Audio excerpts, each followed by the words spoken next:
इसवी या ठिकाणी संपन्न होत असलेलं ब्रह्मविद्या निरूपण सत्र, आजचं हे 9वं आणि शेवटचं सत्र जे आहे, समारोपीय सत्र, ते आपण या ठिकाणी घेत आहोत. आजच्या सत्रामध्ये 19 आणि 20 अशा 2 चौपद्या, 2 क्रमांकाच्या चौपद्या आपण श्रवण करणार आहोत. जय त्रिभुवन कीर्ती सर्व मांगल्य मूर्ती, जय सुरनर शोभा जीव सर्वस्व लाभा, जय परगुण धामार्थ संपूर्ण कामा, जय शुभ अवतारा त्राही चक्रेश्वराजी.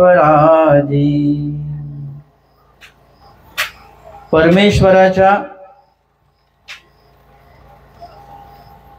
व्यापकाबद्दल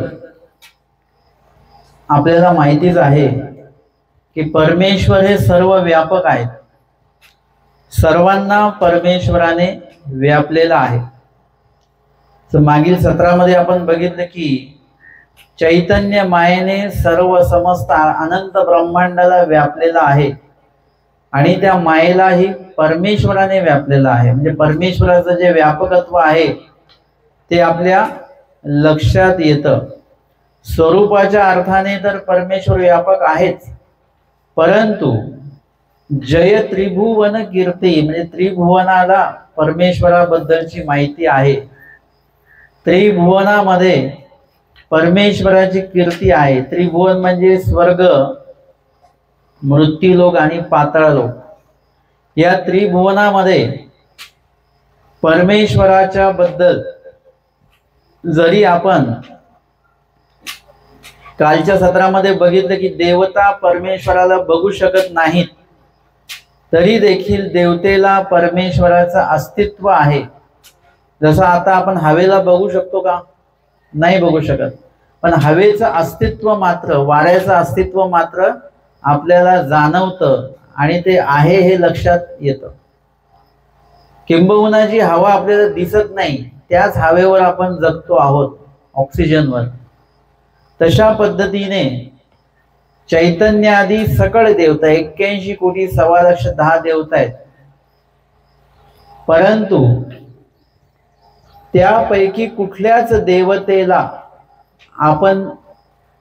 देवतेला परमेश्वराचं दर्शन नाही आहे, परंतु परमेश्वराबद्दलची जाणीव आहे. देवतेंच्या बाबतीमध्ये पण बघितलं तर खालील देवतेला त्याच्यापेक्षा जी उच्च देवता आहे तिचं दर्शन नाही आहे. म्हणजे देवताला देवता स्वरूपाचं, खालील देवतेला वरील देवता स्वरूपाचं दर्शन नाही आहे, परंतु मतपर एक आत तत्पर एक आत, माझ्यापेक्षा कोणीतरी उच्च देवता आहे, त्याच्याही पेक्षा कोणी उच्च देवता आहे, अशी जाणीव प्रत्येक देवतेला आहे. फक्त दर्शन नाही आहे. आणि परमेश्वराबद्दलची पण जाणीव त्यांची तशीच आहे. आणि त्या त्रिभुवनामध्ये परमेश्वराच्या बद्दल त्यांची कीर्ती वगैरे सर्व काही आहे. सर्व मांगल्य मूर्ती म्हणजे सर्व कसं आहे, मंगलमय आहे. परमेश्वराचं जेही काही दातृत्व पासून तर अस्तित्वापर्यंत जे पण आहे ते मंगळमय आहे. जसं आपण बघितलं की अमंगळात या मंगळा होती, परमेश्वराच्या नुसत्या दृष्टी अवलोकनाने. एखादी जागा आहे ती राजस तामस असेल, परमेश्वर गेल्यानंतर ती जागा पवित्र होते, मंगलमय होऊन जाते. करंजखेड या ठिकाणी स्वामींचं मुक्काम होणार आहे आणि राहण्यासाठी स्वामींसाठी चांगल्या प्रकारचा एक वाडा बघितला जातो किंवा राहण्याचं ठिकाण बघितलं जातं. त्यावेळी कळतं की पानुनायकांचा जो काही आवार आहे तो चांगला आहे, राहण्याजोगा आहे वगैरे, म्हणून बाईसा त्यांच्याकडे जातात आणि म्हणतात की बाबा असं असं तुमचं जे काही वाडा आहे, घर आहे, ते आमच्या स्वामींना राहण्यासाठी तुम्ही द्या. ते म्हणतात ते द्यायला काहीच हरकत नाही, परंतु त्या वाड्यामध्ये जोही राहील त्याला त्रास होतो. अर्थात त्याच्यामध्ये देवतांचं अस्तित्व होतं. कर्मभूमीचे जे देवता आहेत ते अशा ठिकाणी राहत असतात.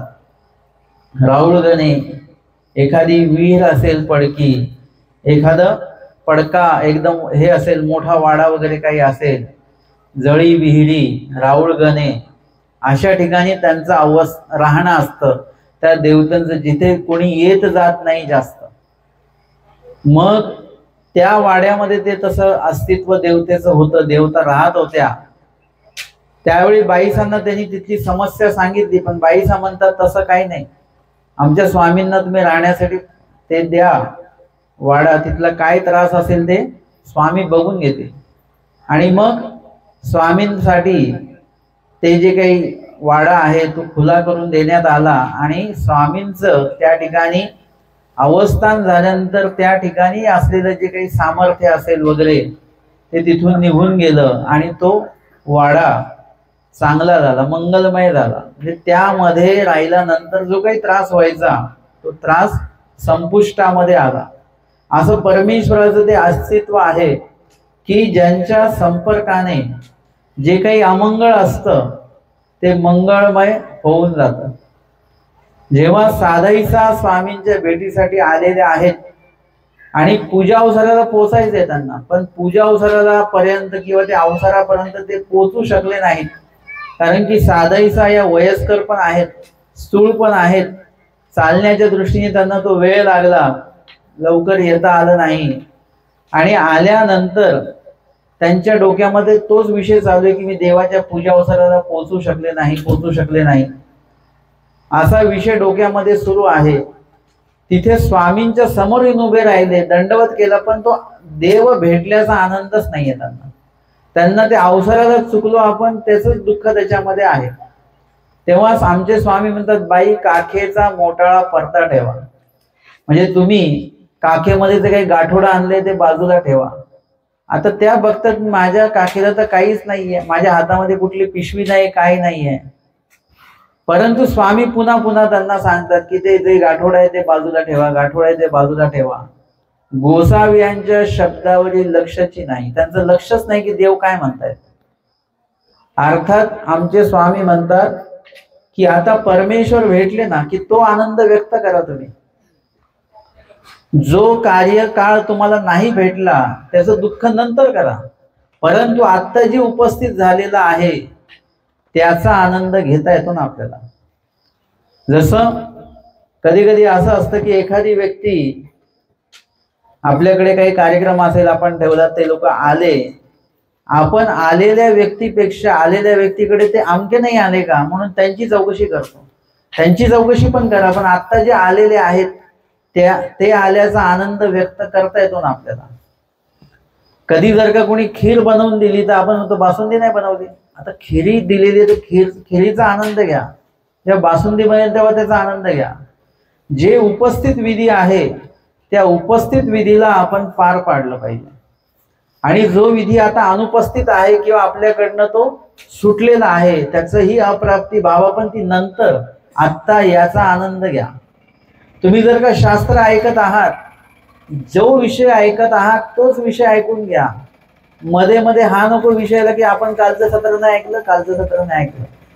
ऐकलं, नाही ऐकलं, पण आजचं सत्र जे ऐकताय त्याचा आनंद घ्या, तो समजून घ्या विषय. तसं इथे परमेश्वर साधाईसांच्या समोर आहेत. आता याच्यापेक्षा वेगळा आनंद कुठला आहे? अवसर नाही समोर, परंतु ज्यांचा अवसर आहे ते तर मात्र समोर आहेत की नाही. म्हणून आमचे स्वामी त्यांना जे म्हणतात की काखेचा मोटाळा म्हणजे तेच गाठोडं, जे तुम्ही डोक्यामध्ये जे ठेवलेलं आहे ते गाठोडं बाजूला ठेवा आणि डोकं हलकं करा. म्हणजे आपल्याकडे जो ओझं असतं ते जर का आपण असं काढून खाली ठेवलं जमिनीवर, पिशवी असेल, आपल्याला थोडा वेळ बरं वाटतं, एकदम मोकळं होतो आपण, हात मोकळे होऊन जातात आपले. तसं डोक्यामध्ये आपण काय काय गोष्टी घेऊन फिरत असतो दिवसभरामध्ये. एखाद्याने जर का आपल्याला वाकून दंडवत नसेल केला तर आपल्या डोक्यात तेच राहतं, बरं यांनी वाकून दंडवत नाही केला, दिवसभर तो माणूस दिसत राहतो, दिवसभर डोक्यात तेच राहतं. कशासाठी? तो दंडवत त्यांनी केला तो विसरूनही गेला, कसा दंडवत केला काय वगैरे, तो बिचारा घाईमध्ये असेल, पण आपण मात्र ते डोक्यावर ओझं घेतलेले. असं आपल्याकडे कितीतरी गाठोडी आहेत डोक्यामध्ये, वेगवेगळ्या पद्धतीची गाठोडी आहेत. ती घेऊन फिरत असतो आपण, आणि त्यावेळेला आपल्या मनाची मनस्थिती काय होते, आपल्या शरीरावर त्याचा काही परिणाम होतो, आपल्या शरीरात त्याचा काय परिणाम होतो, रक्तावर काय परिणाम होतो, स्वभावावर काय परिणाम होतो, परिस्थितीवर काय परिणाम होतो, वातावरण कसं बदलतं, याकडे आपलं लक्ष नसतं बरं का. जसं तुमचं डोकं दुखत असेल तर तुमची चिडचिड चालू असते आणि तुम्ही इतरांवर चिडत असता. डोकं दुखतंय आपलं, पण आपल्या डोकं दुखण्यामुळे जी चिडचिड निर्माण झाली त्याच्यामुळे लोकांची मनस्थिती पण बिघडते, याकडे आपलं लक्ष नसतं. म्हणून ही अशी जी काही मनातली गाठोडी असतील ती वेळीच काढून ठेवा. ते काही खूप बाळगत बसण्याचं काही आवश्यकता नाही. एखाद्याने नसेल केला वाकून दंडोत, नका का करेन, आपल्याला काय, त्याच्या वाकून दंडोत केल्याने आपण मोठे होत नाही, न केल्याने आपण काही छोटे होत नाही. म्हणून ज्याचं कार्य त्याच्याकडे, आपल्याला आपल्या अस्तित्वाची माहिती असली पाहिजे की आपण कोण आहोत. आपल्याला कुणी दंडवत केलं म्हणून आपलं अस्तित्व आहे असं नाही, आपलं अस्तित्व आहेच आहे. कुणी दंडवत करो अथवा न करो, तुम्ही लोकांतात राहा नाही तर एकांतात राहा, तुम्ही तुमचं अस्तित्व बाळगून राहा. आणि म्हणून ही अशी अनेक गाठोडी आहेत. आमच्या स्वामींनी एकाच वचनामध्ये अनेक गाठोड्यांबद्दल सांगून ठेवलेलं आहे. स्वामी म्हणतात अस्थिपरीमध्ये निरालंबी. निरालंबी म्हणजे आलिंबन रहित होऊन जा. आपण खूप आलिंबन बाळगत राहतो. नवीन नवीन ठिकाणी गेल्यानंतर नवीन नवीन वस्तू तिकडे मिळतात आपल्याला. असं वाटतं ही वस्तू घेऊ, ही वस्तू घेऊ, हे वस्त्र घेऊ, ते वस्त्र घेऊ. साधं भाजी मार्केटला गेलं, आणायच्या 2च भाज्या असतात, पण 10 भाज्या डोक्यात ठेवतो आपण. ही पण घेऊ, ही पण घेऊ. म्हणजे ते सगळं आलिंबन आपण घेऊन येत असतो. एखाद्या ठिकाणी आपण निरूपणाच्या ठिकाणी किंवा कुठेही गेलो की नवीन ओळख होते.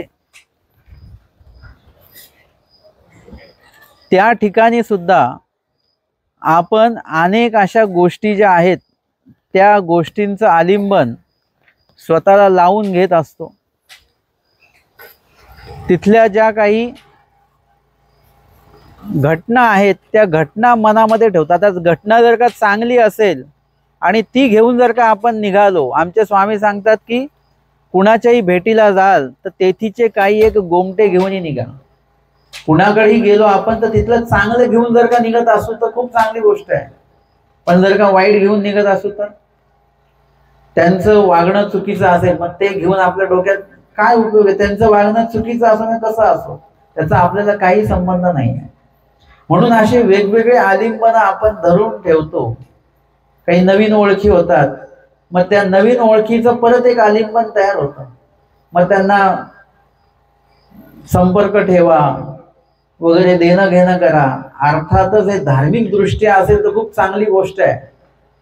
एखाद्या वेळेस असं असतं की एखादा स्मरणनिष्ठ व्यक्ती भेटतो, एखादा लीळा वाचणारा माणूस भेटतो, त्याच्याकडनं खूप लीळा आपल्याला माहिती पडतात. म्हणजे आमचे स्वामी सांगतात जे दोषरूपी आलिंबन आहे त्याच्या बाबतीमध्ये ते आलिंबन त्यागा, दोषरूपी आलिंबन त्यागा. मात्र गुणरूपी आलिंबन जे आहे ते मात्र घ्या, स्वीकारा. चांगल्या चांगल्या व्यक्ती ज्या तुम्हाला तुमच्या मोक्षाला नेण्यासाठी तुम्हाला कारणीभूत होतील, साह्यभूत होतील, असा संपर्क वाढवा, असं आलिंबन तुम्ही वाढवा जे तुम्हाला उपयुक्त आहे. याच्या व्यतिरिक्त काही आलिंबन अशी असतील ती वेळीच आपल्याला काढून ठेवता येत असतील तर काढून ठेवा ती बाजूला, ते बाळगून त्याचा काही अर्थ नाही. आणि म्हणून इथे निरालंबी या वचनामध्ये असे अनेक आलिंबन आहेत जी काढून ठेवायला देवाने सांगितलेली आहेत.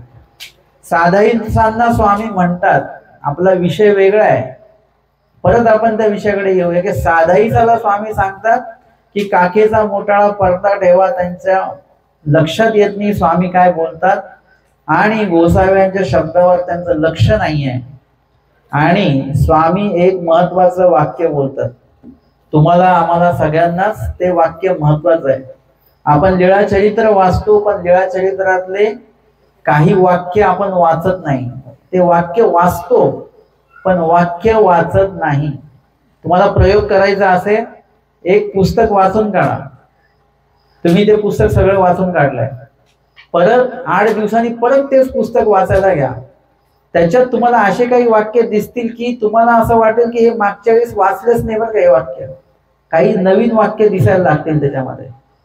परत तिसऱ्यांदा पुस्तक घ्या ते वाचायला, परत तिसऱ्यांदा तुम्हाला काही वाक्य नवीन वाचायला मिळतील.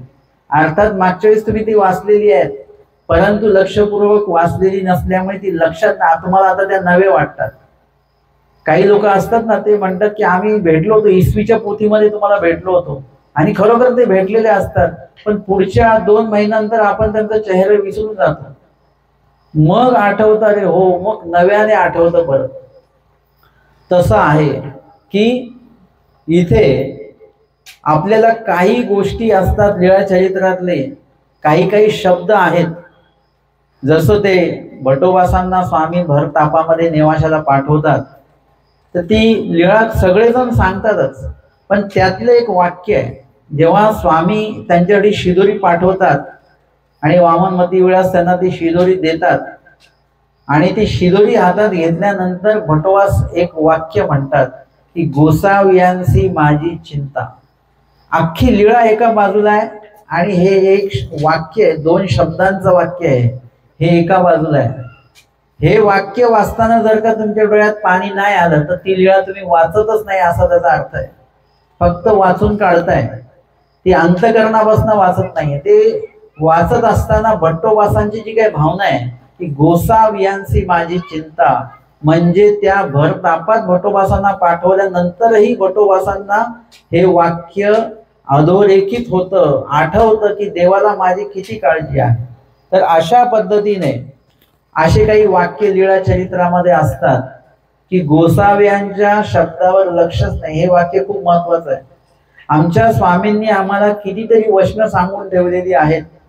शोधनीचा पाठ असेल, रेग्युलर आपला सूत्रपाठ असेल, लीळा चरित्रामध्ये अनेक निरूपण आहेत, स्मृती स्थळामध्ये त्याचं आचरण आम्हाला बघायला मिळतं, परंतु आमचे लक्षची नाही, लक्ष नाही आमचं.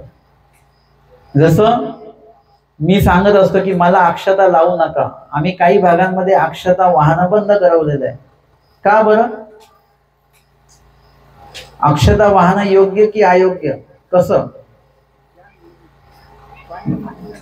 मी असं चिंतन केलं की आमचे स्वामी सांगतात आपले शीत काय पुढे मुंगिये आधी करून नेऊन येतावे. एक शीत सुद्धा मुंगीला गेलं नाही पाहिजे. महानुभाव लोक म्हणजे सगळं ताडबीड धुवून पुसून ते एक कण सुद्धा त्याच्यात राहणार नाही, म्हणजे हे पक्क झालं. त्यानंतर डोमेग्रामला असताना आमचे स्वामी नाथोबासांना शिक्षा पण करतात, ऐसे अणू अणू सांडावे. कण कण तुम्ही भिक्षेचं सांडता, एकही कण सांडायचा नाही. मार्गामध्ये सुद्धा शिळं विटलेलं अन्न हे सगळं उपयोगी लागतं. चपात्या जास्त झाल्या त्याचे कोरके बनवून खाल्ल्या जातात, फेकल्या जात नाही. मग एकदा तर असं झालं संवत्सरला असताना की कोरके बनवले पातळ आणि त्याच्यात डबल मसाला टाकला गेला. जे तिखट खाणाऱ्यांच्याही डबल तिखट झालं ते, आणि ते कोणालाच खाता येईना. कोरके एकाच पद्धतीचे असायचे, फिक्के तिखट असं ना. आता ज्यांनी खाल्लं त्यांच्या डोळ्यातच पाणी आलं सर, एवढं तिखट होतं, हद्दीच्या बाहेर. आता तिखट आहे आणि ते खाल्ले जाणार नाही हे नक्की झालं, परंतु ते कोरके कोणाची फेकायची हिंमत नाही, किंवा फेकायचे कसे काय हे पण माहिती आहे की खाल्ले जाणार नाही, पण फेकलेही जात नाहीयेत. काय करायचं? शेवटी बाबांपर्यंत ही बातमी पोहोचली. बाबांनी सांगितलं, मामाजींनी सांगितलं की ते खाल्ले म्हणजे उपयोगीच लागले असं नाही. कदाचित ते खाल्लं तर तुम्हाला त्रास होईल, उष्णतेचा त्रास होईल, ऍसिडिटीचा त्रास होईल, पोटाचा काही त्रास होईल. म्हणजे हे काय झालं, हे थोडं हद्दीच्या बाहेर तिखट झालेलं आहे. त्याला सौम्य करून खा, पण ते सौम्य होणे नाही. कसं काय सौम्य करायचं त्याला? मग आता बघा काय करायचं ते. परंतु आमची ते कोरके मात्र फेकण्याचं हे नाही झालं की जरी आपल्याला खाल्ल्या जात नाही तरी सुद्धा, म्हणजे महानुभाव व्यक्ती एका कणासाठी एवढा बांधील आहे की आमचे श्री चक्रधर स्वामी अन्नाचा एक एक कण त्या धुळीतनं वेचतात, आणि आम्ही अक्षतेच्या रूपाने अनेक कण, आमचे स्वामी एक एक कण वेचतात, आणि आम्ही एका क्षणाला अनेक कण जे असतात तांदळाची ती सगळी अक्षतेच्या रूपाने वाया घालवतो. वायाच घालवत असतो. त्याचे काय उपयोग असतो का? बरं अक्षता जास्त व्हायला आणि लवकर मोक्ष मिळतो असं पण नाहीये. नंतर मी तर पोतं अक्षता वाहिली असते. म्हणजे अक्षता वाहिल्याने काय लाभ होतो हे कुठून तरी माहिती काढून मला कळवा. अक्षता वाहिल्याने लाभ काय होतो? म्हणजे आपल्याला गोसाव्यांच्या शब्दावर आपलं लक्षच नाही, की स्वामी म्हणतात कण कणही वाया जाऊ देऊ नका, शीत सुद्धा मुंगीला नेऊ देऊ नका. आणि तांदळाच्या रूपाने अक्षतेच्या रूपाने अनंत तांदूळ वाया जातात, इकडे आपलं लक्षच नाहीये. शिजवलेलं अन्नाचं कण आपण वाया घालवत नाही, परंतु हे कच्चे तांदूळ मात्र भरपूर वाया घालवतो आपण. त्याच्यामध्ये अजून एक मी मुद्दा सांगतो की जे आता दीक्षा घेणार आहेत त्यांच्यासाठी, की तुमच्या दीक्षेला जर का तांदळाचा चौक भरला तर तो भरू देऊ नका.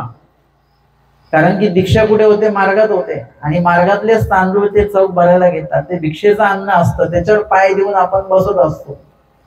तुम्ही सांगा की बाकीच्यांना भरायचं बनवून, माझ्या याच्यामध्ये फक्त काय ते टाकायचं ते टाका, चादर किंवा पदर काय टाकतात ते, बाकी तांदूळ गहू कसला चौक भरू नका.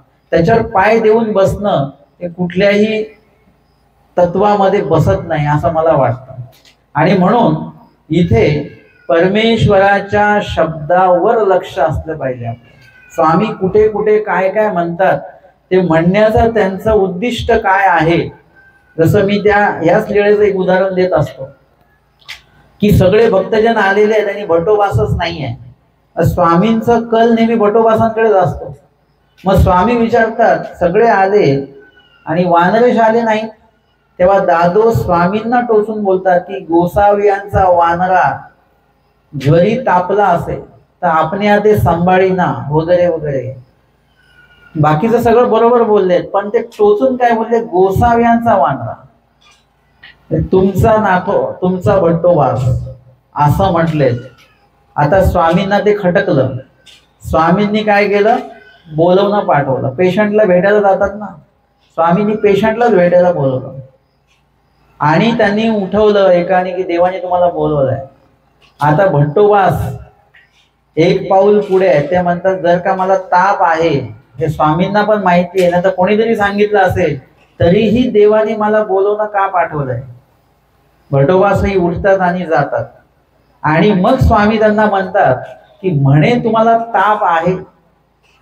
म्हणे म्हणजे कुणीतरी इथं म्हटलंय, माझ्याविषयी इथे चर्चा झालेली आहे, जे स्वामींना माहिती आहे मला ताप आहे, तरीही देवाने मला बोलवलंय, म्हणजे याच्या मागे काहीतरी वेगळं कारण हेतू दिसतोय देवाचा.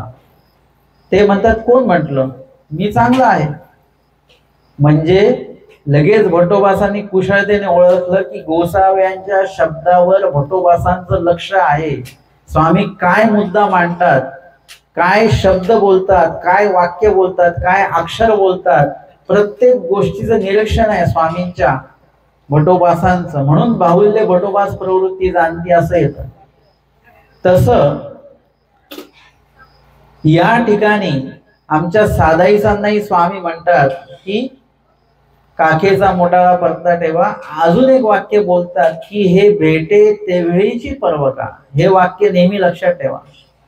काही लोक स्नान करायला जातात, अहो आरतीच्या वेळेला पोहोचलं पाहिजे, आरतीच्या वेळेला पोहोचलं पाहिजे.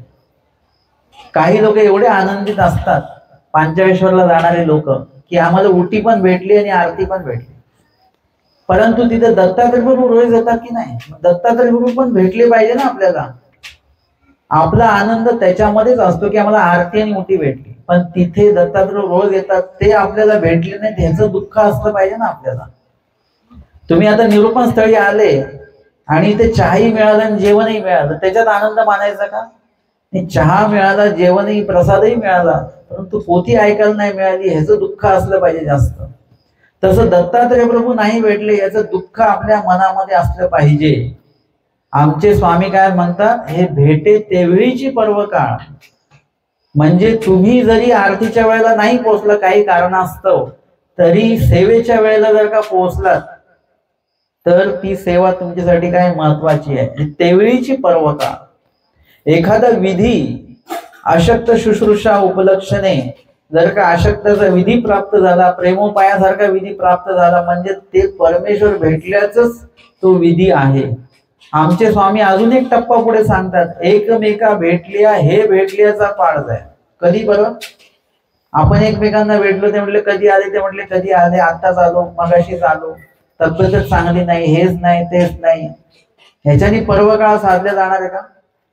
आपण ग्रस्त वासनिक वासनिक वासनिक आणि साधू साधू हे सगळे जेव्हा भेटतात त्यावेळीची पर्व काळ म्हणजे त्यावेळी धर्म चर्चा झाली पाहिजे की आजच्या पोथीमध्ये काय झालं, कालच्या पोथीमध्ये काय झालं, स्वामींनी ह्या वचनात काय सांगितलं, अशी जेव्हा चर्चा आपल्यामध्ये घडून येईल.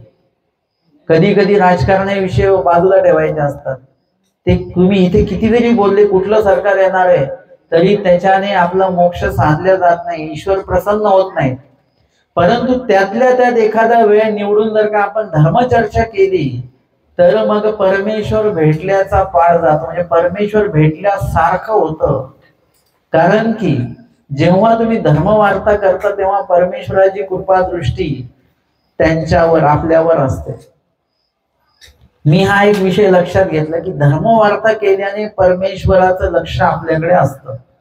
हा एक विषय मी लक्षात घेतला आणि म्हणून मला असं वाटतं की माझ्या आयुष्यातला खूपसा काळ हा धर्मवार्तेमध्ये गेला पाहिजे. धर्मवार्तेमध्ये आपल्याला आचरण कळतं, काय काय आचरण बाकी आपलं, काय काय आचरण आपण केलं पाहिजे. समोरच्यांना सांगता सांगता कधी कधी आपल्या लक्षात येतात आपल्यातले कमकुवतता काय आहे, किंवा समोरच्याकडनं ऐकता ऐकता कधी कधी आपल्याला लक्षात येतं की हे आपल्याकडे नाही, हे आपल्याकडे नाहीये. कधी कधी मी सूत्रपाठ वाचत असताना लक्षात येतं की हे वचन मी पाळत नाहीये, हे वचन पाळलं पाहिजे, किंवा हे वचन आपण पाळतोय पण अजून चांगल्या पद्धतीने पाळलं पाहिजे. म्हणजे या गोष्टी आपल्या लक्षात येतात. तो पर्व काळच आहे. तुम्हाला एखाद्या वचनाचं उमट होतो तो पर्व काळ आहे. तुम्हाला एखादी अशक्त सेवा प्रेमोपायची क्रिया प्राप्त होते तोच आहे, अवसर काळच आहे, तो पर्व काळच आहे. त्याच्यामध्ये ज्या ज्या क्रियेने परमेश्वर प्रसन्न होतात ती प्रत्येक क्रिया काय आहे, तो पर्व काळ आहे. म्हणजे खूप आरत्या लावल्या आणि 1.25 फुलं वाढतायत आणि 101 दिवे लावतायत म्हणून तो पर्व काळ नाहीये. आपल्या डोळ्याला आता ती चुकीची सवय लागलेली आहे की आरत्या पेटवल्या म्हणजे पर्व काळ सुरू झाला. ते धुपातनं धूर धूर धूर धूर निघाला सगळे की आपल्याला वाटतं की अवसर काळ चालू झालेला आहे. खूप मोठे उपाराचे ताट ठेवलेले आहेत 5-10, म्हणजे मुळातच पंचावतार हा नंतर आलेला विषय आहे. आमचे चक्रधर स्वामी सांगतात की पंचावतारांच्या मागे लागा. आम्ही पंचावतार उपहारांच्या मागे लागलेलो आहोत. आता ते पंचावताराच्या ताटांवर पण आमचे लोक पक्के नाही राहिले. 5 ताट करता करता आता एक 6वं ताट यायला लागलं. माझं म्हणणं की हंसावताराचा एक 7वं ताट पण येऊ द्या त्याच्यामध्ये, म्हणजे वाढवा ताट. पंचावताराचे 6 अवतार करा, 7 अवतार करा, म्हणजे चालू द्या. अन्यथा पद्धतीने आलेले अनेक विधी पंथामध्ये आता रोळत आहेत. स्वामींनी सांगितलेले ते जे विधी आहेत त्याच्यावर आपलं लक्षच नाहीये. म्हणून ते पर्व काळ नाहीये, ते लक्षात घ्या. ज्या दिवशी तुम्हाला स्मरण साधलं तो तुमचा पर्व काळ आहे. एखादी लीळा वाचताना डोळ्यात अश्रू आले तो तुमच्यासाठी पर्व काळ आहे. एखादा विधी जो आहे तुम्हाला प्राप्त झाला त्याचा एक समाधान आहे आपल्याला, तो तुमच्यासाठी काय आहे, पर्व काळ आहे. एखादे वासनिक तुम्हाला जर का चांगले भेटले, असे काही वासनिक आहेत उपदेशी वर्ग की ते जेव्हा बोलतात तेव्हा मला छान वाटतं. त्यांचं स्वतःचं धर्मचिंतन एवढं सुंदर असतं की त्यांचा कधी फोन आला की मी त्यांना विचारतो तुम्ही कुठल्या वचनावर चिंतन केलेलं आहे, आणि मग ते बोलत असतात 10, 15, 20 मिनिटं त्यांचं चिंतन ते सांगतात. ते ऐकताना मी मात्र शांत असतो की काय बोलतायत ते. तो काय आहे, पर्व काळच आहे. कुणीतरी फोन करून आपल्याला आपल्या देवाविषयी सांगतं, हा आमच्यासाठी पर्व काळच आहे. आणि म्हणून स्वामींनी खूप छान वाक्य म्हटलेलं आहे की हे भेटे तेवेळीची पर्व काळ. जिथे जिथे ज्या ज्या सेवेत क्रियेत विधीत तुम्हाला देव भेटतात तो पर्व काळ आहे. आणि परमेश्वर जर का भेटले आपल्याला तर तो खरंच तो काळ कुठला का असे ना तो आमच्यासाठी मंगल काळच आहे. माझी जेव्हा दीक्षा व्हायची होती तेव्हा एक जण मला म्हणाले की मी तुमच्या दीक्षेची तारीख काढतो, शुभ तारीख काढतो. मी म्हटलं मी आमोशाला जरी दीक्षा घेतली, सर्व पित्री आमोशाच्या दिवशी जरी दीक्षा घेतली तरी माझ्यासाठी तो काय आहे, शुभ दिवसच आहे. माझी दीक्षा रात्रीच्या 12 वाजता जरी झाली माझ्यासाठी तो शुभ काळच आहे. ज्या काळामध्ये तुम्ही चांगली क्रिया करताय, क्रिया काळाशी बांधलेली नको, ती क्रिया क्रियेशी बांधलेली असली पाहिजे की चांगली क्रिया आहे की वाईट क्रिया आहे. ती वाईट क्रिया शुभ दिवशी जरी केली तरी ती क्रिया चुकीचीच आहे. आणि एखादं चांगलं कार्य अशुभ दिवशी जरी केलं तरी ते कसं आहे, शुभच आहे, चांगलंच आहे. त्या कॅलेंडरच्या शुभ अशुभ वर तुम्ही जाऊ नका. तुम्ही क्रिया कुठली करताय याला जास्त महत्व आहे. आणि म्हणून इथे परमेश्वर ज्या ज्या वेळेला भेटतात त्यावेळी तो पर्व काळ असतो, त्यावेळेला ते वातावरण आपोआप त्या ठिकाणी ते तयार होतं. म्हणूनच सांगितलं की धर्मवार्ता प्रसंगे सर्वत्र अवस्थान, की ज्या वेळेला तुम्ही धर्मवार्ता करता आणि धर्मवार्ता संपन्न झाल्यानंतर आपल्या मनात एक समाधान असतं, कारण की त्या वेळेला परमेश्वराचं अधिष्ठान, अस्तित्व, कृपा दृष्टी त्या विभागावर जेवढे जेवढे लोक आहेत तेवढ्या तेवढ्या लोकांवर असते. त्यातला एखादा व्यक्ती प्रवचनात बसल्या बसल्या घरी गेलेला असेल मनाने, तर त्याच्यावर कृपा दृष्टी नसते.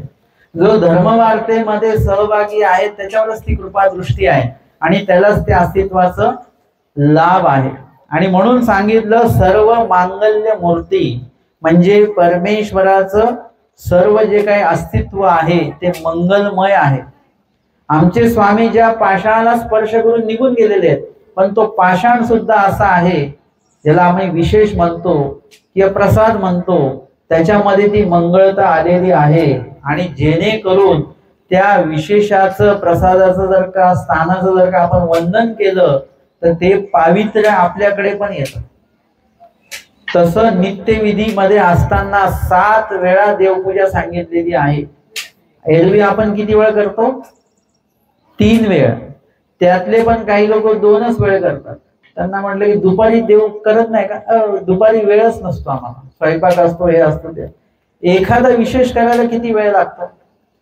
आणि इथे नित्यविधीमध्ये आचरणवंत साधकाला 7 वेळा प्रसाद सेवा सांगितलेली आहे.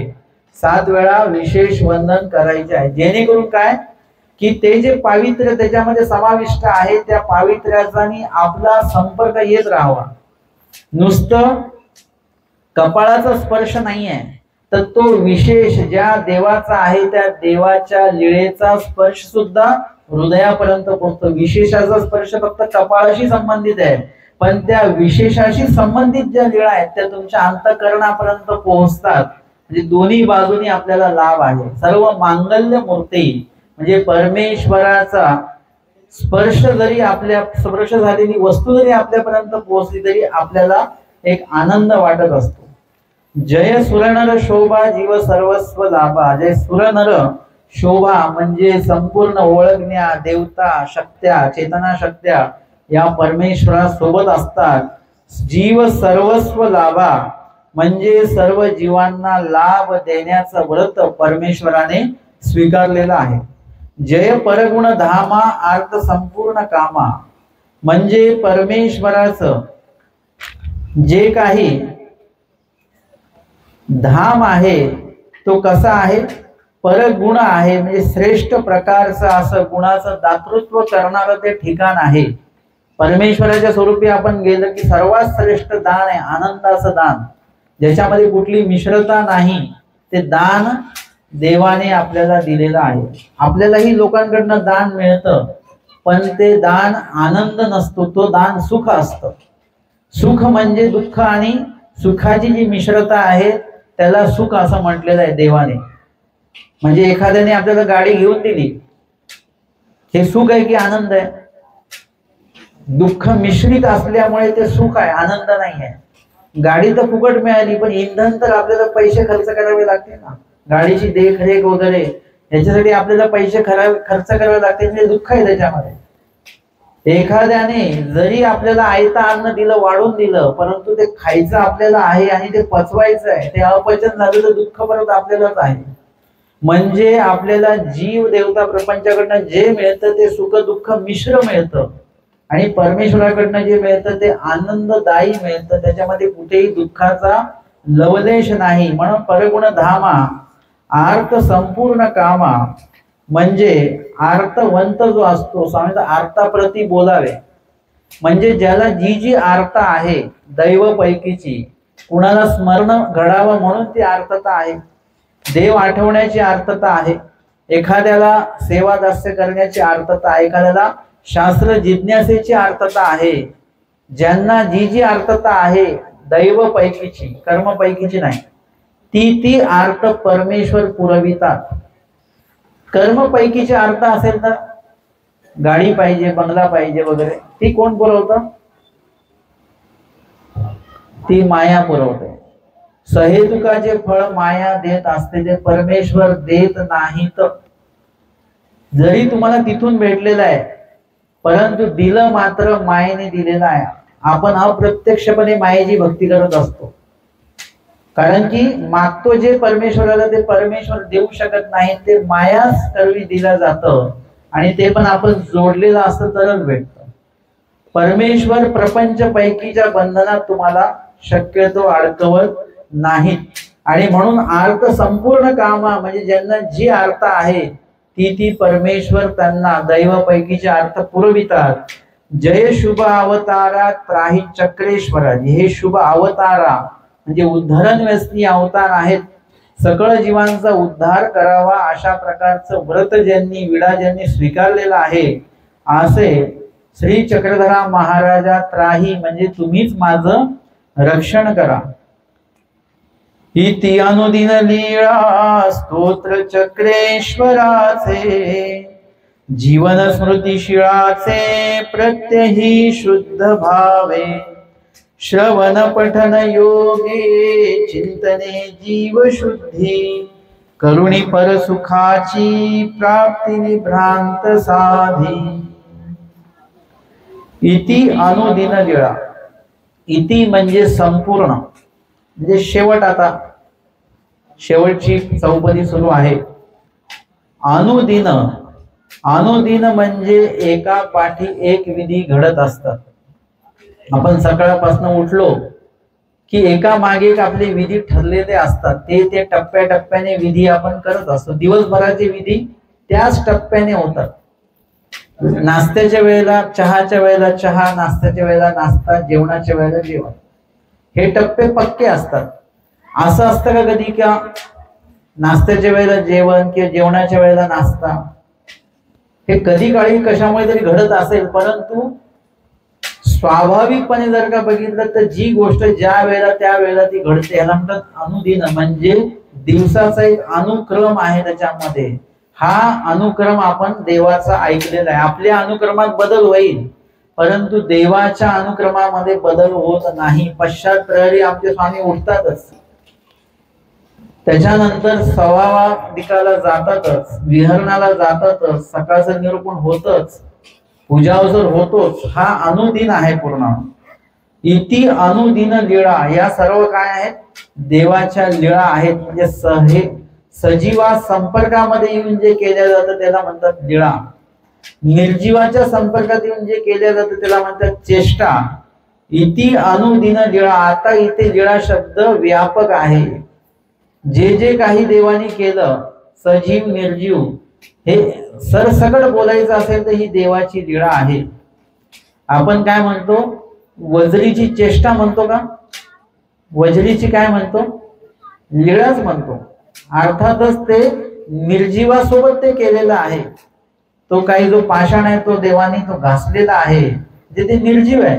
पण म्हणत असताना आपण त्याला चेष्टा असं निरूपण करताना त्याला चेष्टा म्हणतो, परंतु एरवी त्याचं नाव आहे वजरीची लीळा. सांगा, वजरीची लीळा आम्ही ऐकली, असंच आपण म्हणत असतो. म्हणजे या ठिकाणी सर्व व्यापकपणे बघत असताना लीळा असं म्हटलं जातं. स्तोत्र चक्रेश्वराचे म्हणजे या ठिकाणी परमेश्वराचं जे काही गुणानुमोदन आहे, ज्या काही विशेषता आहेत, त्या आपल्याला या स्तोत्राच्या माध्यमातून सांगितल्या गेलेल्या आहे. जीवन स्मृती शिळाचे म्हणजे या लीळा काय आहेत? जीवन आहेत. कुणाच्या? एखादा जो साधक आहे त्याच्यासाठी या लीळा, त्या लीळेतलं निरूपण, त्या निरूपणातलं विधी विधान हे एखाद्या साधकासाठी काय आहे? त्याचं जीवन आहे. अनुसरल्याचे जीने मरणे ते ईश्वराधीन. अनुसरला व्यक्ती कुणाला विचारायला जात नाही की मी कसं जगू, मी काय खाऊ, मी काय सोडू. त्यांना त्या वचनामध्येच सगळी त्याची उत्तरं मिळतात. आता कधी कधी असं तुम्ही आमच्याकडे काही समस्या घेऊन येता, मग तुम्हाला समस्या निर्माण झाली त्याची उत्तर आमच्याकडनं मिळतात तुम्हाला, पण आम्हाला समस्यांचं उत्तर आम्हाला कुठून मिळतं कधी विचार केला का तुम्ही? आम्हाला त्याचं उत्तर लीळेतनं मिळतं, सूत्रपाठातनं मिळतं, आणि म्हणून आम्ही तुम्हाला उत्तर देऊ शकतो. नाही तर आमच्याकडे वैयक्तिक कुठलं उत्तर नाहीये. मग एखाद्या वेळेस जो अनुसरतो आहे त्या व्यक्तीचं पूर्ण त्या अनुसरण हा त्याचा जन्म असेल, तर शेवटी ईश्वर दर्शनाला जाईपर्यंत काय खायचं, कसं राहायचं हे सगळं सूत्रपाठ लीळा चरित्रातनच त्यांना कळतं. म्हणजे देवाच्या ज्या लीळा आहेत, आमचं मुख्य माध्यम काय आहे? लीळा. लक्षात घ्या बरं का, सगळ्यात मुख्य माध्यम लीळा आहे. आणि लीळेमध्ये वचन आहेत, लीळेमध्ये दृष्टांत आहे, लीळेमध्ये निरूपण आहे. जे काही देवाने सांगितलं ते लीळेमधनं सांगितलं, आणि केशिराज भासांनी लीळेतनच ती वचनं आपल्यासाठी वेगळी स्वतंत्रपणे त्याचा एक बांधणी केलेली आहे. म्हणजे मुख्य काय आहे? लीळा. म्हणून स्वामी सांगतात लीळा, नाम लीळा. लीळा का सांगितली? त्याचं कारण ते आहे की लीळेमध्ये सर्व गोष्टी समाविष्ट आहेत. जसं ते म्हणतात ना की कसलं जेवण करायचं, ते म्हणजे पुरणपोळी करा. मग आता एखादा जर का अज्ञान माणूस असेल तो काय करेल? फक्त पुरणपोळीच तयार करेल. परंतु पुरणपोळीचं जेवण म्हटल्यानंतर नुसती पुरणपोळी बनवता का तुम्ही? पुरणपोळीचं जेवण फक्त त्याचं नाव पुरणपोळीचं जेवण आहे, पण त्याच्यामध्ये ते एकदा ते जेवण सांगितलं की सार पण आला, भातही आला, कोरड्या पण आले, भजे पण आले, लिंबू पण आलं, दूधही आलं, हे सगळं आहे. पण सांगताना कोणी म्हणत नाही की सार, भात, भजे, दूध, तूप सगळं बनवा असं नाही म्हणत. फक्त म्हणतात पोळीचं जेवण तयार करा. म्हणजे त्याच्यामध्ये या सगळ्या गोष्टी समाविष्ट आहेत. तसं लीळा म्हटल्यानंतर त्याच्यामध्ये हे आहे का ते आहे का असं काहीच करायचं नसतं. त्याच्यामध्ये सगळंच आहे, सगळ्या गोष्टी त्याच्यामध्ये येतात. आणि म्हणून एखाद्या साधकाचं, अनुसरलेल्या व्यक्तीचं त्या लीळा म्हणजे जीवन आहे. कारण त्यांनी कसं जीवन जगावं आणि स्वामींच्या काळातल्या भक्त मंडळींनी कसं जीवन जगलेलं आहे ते त्यांना त्या लीळेच्या माध्यमातून कळत असतं. म्हणून त्याची जगण्याची जी काही वहिवाट आहे, जो काही परिपाठ आहे ते म्हणजे लीळा आहे. प्रत्येही शुद्ध भावे म्हणजे प्रत्येकाने शुद्ध भावनेने काय केलं पाहिजे? श्रवण पठन योगे. स्वामींच्या लीळेचं बरं का, आता हे पूजा अवसर रोज म्हटल्याने तुम्हाला मोक्ष होणार नाही हे लक्षात घ्या. परत हा पूजा अवसर कशासाठी आहे? स्वामींच्या लीळा आठवण्यासाठी. आम्हाला एक साधं सोपं एक माध्यम, जसं जो व्यक्ती व्याख्यान देतो ना, साहित्यिक व्यक्तीचं कधी व्याख्यान तुम्ही बघितलं तर तुम्हाला कळेल की साहित्यिक व्यक्ती त्याच्या व्याख्यानाच्या विषयावर 1 महिना, 2 महिने, 3 महिने आधीपासून पूर्ण तयारी करतात. आणि जे काही त्याचे व्याख्यान त्याचं तयार आहे त्या व्याख्यानाचे मुद्दे फक्त तो लिहितो. कागदावर काय लिहून आणतो? अख्खं व्याख्यान नाही लिहून आणत, त्याचे मुद्दे लिहून आणतो की कशानंतर काय, कशानंतर काय, कशानंतर काय, हे सगळं लिहून आणतो तो. आणि मग त्या टप्प्याटप्प्याने ते मुद्दे मांडत असतो. कशासाठी मुद्दे आहेत? की आपलं व्याख्यान मांडायला सोपं जावं म्हणून ते मुद्दे आहेत. ते मुद्दे म्हणजे त्याचं व्याख्यान नाहीये, पण व्याख्यानामधले ते मुद्दे आहेत. आणि ते मुद्दे त्याला व्याख्यान पूर्ण करण्यासाठी पूर्णपणे मदत करत असतात. तसं या ठिकाणी कुठल्याही स्तोत्राचं पारायण तुम्हाला मोक्ष देऊ शकत नाही, हे डोक्यामध्ये पक्क ठेवा. महानुभाव लोक भरपूर पारायणाच्या मागे लागले की पारायण केलं की मोक्ष होतो. त्या पारायणामध्ये काय लिहिलेलं आहे की साधाईसा गंगेत बुडतायत आणि त्यांनी नामस्मरण केलं आणि त्यांना देवाने तारलं. त्या स्तोत्रामध्ये लिहिलंय की द्रौपदीचं वस्त्र हरण होतंय, तिने नामस्मरण केलं आणि तिचं साह्य तिला झालं. आता हे 2 लीळा काय सांगतायत तुम्हाला? काय केल्याने साह्य झालं? काय आलं या दोन्ही लीळेमध्ये? कशामुळे साह्य झालं त्यांना? नामस्मरण केल्यामुळे त्यांना सांगितलं जाते. मग आपण पण काय केलं पाहिजे? का पारायण करत बसायचं त्या स्तोत्राचं? आम्हाला सुद्धा त्यातनं तेच सांगितलं जातंय की नामस्मरण करा तरच तुम्हाला पण साध्य होईल. आलं का लक्षात तुमच्या? पारायण करून मोक्ष होत नाही. तो झाला असता तर मी इथे निरूपणाला आलो नसतो, मी घरी पारायणच करत बसलो असतो, लवकर मोक्ष झाला असता मला. ईश्वर प्राप्ती जी आहे ती नाम साधनेशी संबंधित आहे. आमचे स्वामी सांगतात नाम प्राप्ती ते करी.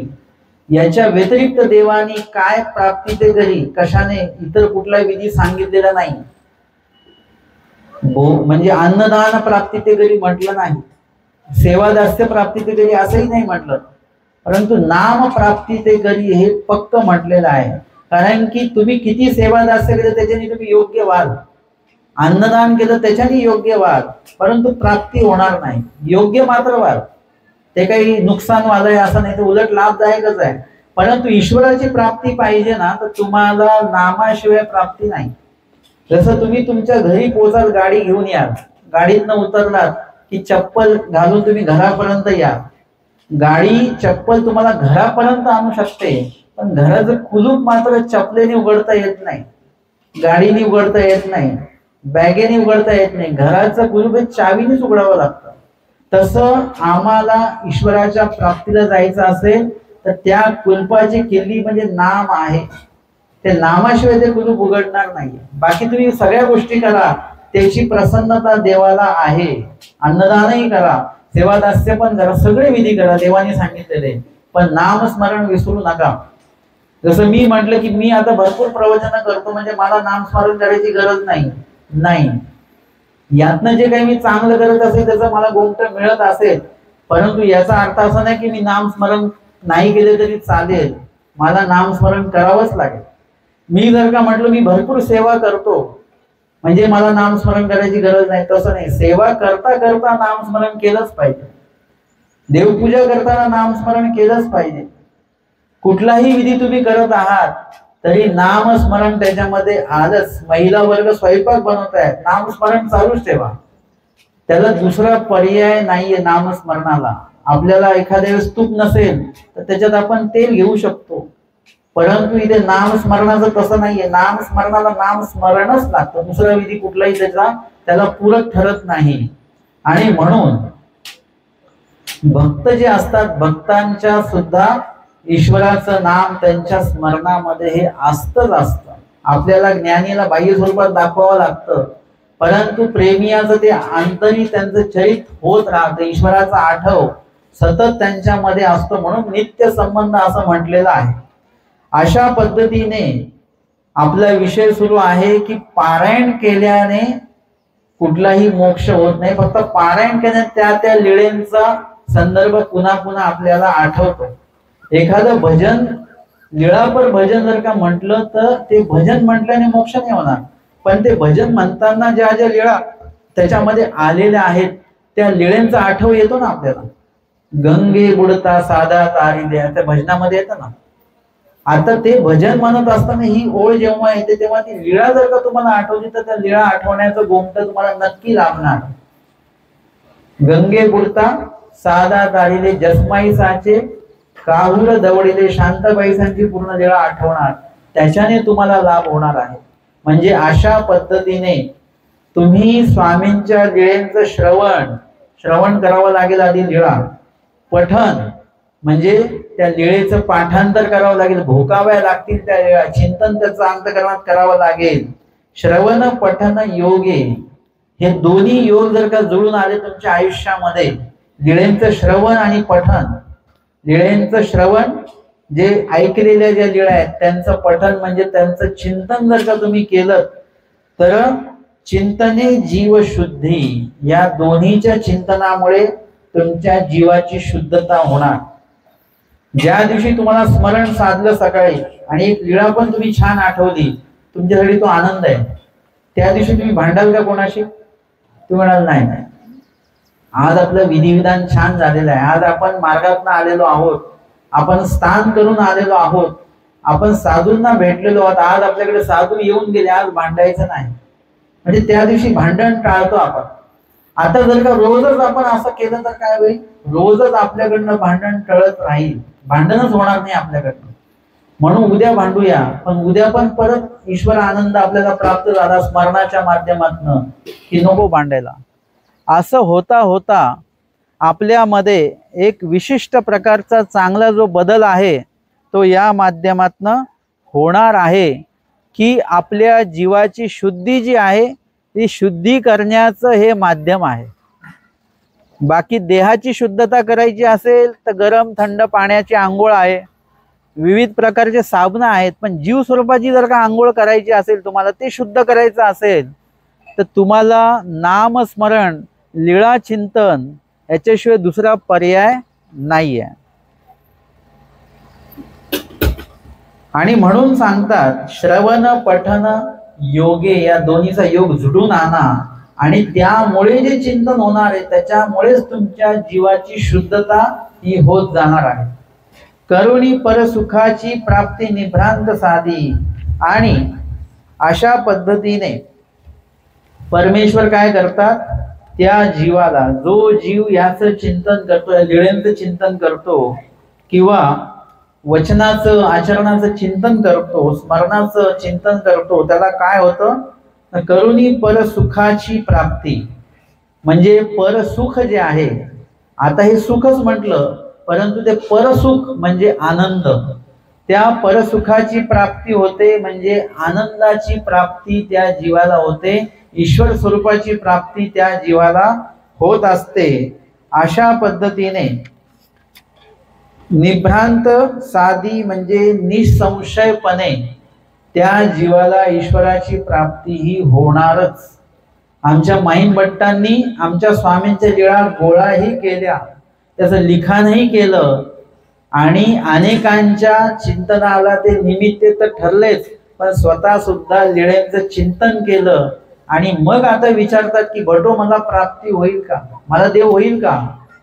तेव्हा भट्टोबास त्यांचा पूर्ण कार्यकाळ आठवतात आणि म्हणतात की जर का तुम्हाला देव नाही झालं तर कोणाला देव होणार नाही. जो लीळा आठवतो, लीळेच्या माध्यमातून देवाला आठवतो, हे देखील तैसे आठवीजे, यामध्ये नाम लीळा मूर्तिचेष्टा सगळं येतं. अशा व्यक्ती जर का देव नाही झाला तर कोणाला देव होणार नाही. तुम्हाला देव होणार.